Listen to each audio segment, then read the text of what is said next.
నమస్కారం. హరిప్రియ భక్తి ఛానల్కి స్వాగతం.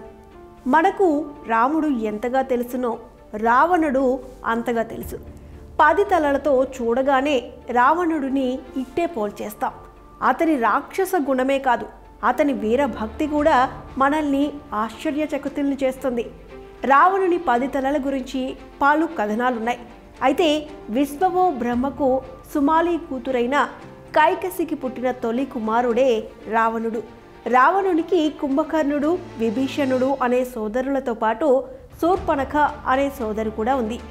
రావణుడు పుట్టినప్పుడు రక్తం వర్షం కురిసిందట, గ్రద్దలు అరిచాయట, దేవతలు కూడా భయపడ్డారట. అప్పుడు అతనికి దశగ్రీవుడు అని పేరు పెట్టారట. రావణుడు మండోదరిని పెళ్లి చేసుకున్నాడు. వీరికి మేఘనాథుడు, దేవాంతకుడు, నరాంతకుడు, మహాపార్ష్యుడు, అక్షుడు అనే కొడుకులు పుట్టారు.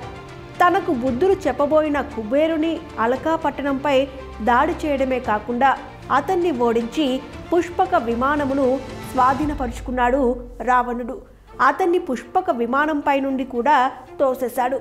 ఆ పుష్పక విమానం మీదనే కైలాసం వెళ్ళాడు.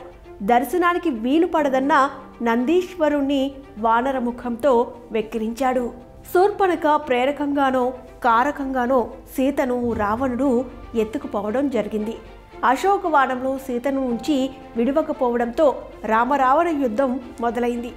ఈ యుద్ధంలో విభీషణుడు రావణునికి నచ్చజెప్పాలని భంగపడి బహిష్కృతుడై రాముని శరణు కోరాడు. అయితే రావణుని ధాటికి లక్ష్మణుడు మూర్ఛపోయాడు.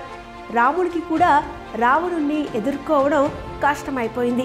విభీషణుని ఉపాయం మేరకు రావణుని నాభి దగ్గరున్న అమృత కలశాన్ని పగలగొట్టడంతో రావణుడు ప్రాణాలు వదిలాడు.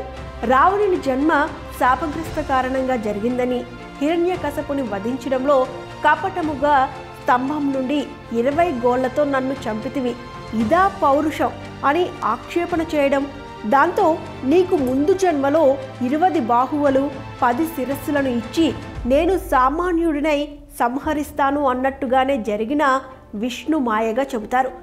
ఏమైనా రావణుని పాత్ర పట్టుదలకు, భక్తికి, చెడు వల్ల కలిగే హానికి రూపమిచ్చి మలచినట్టుగా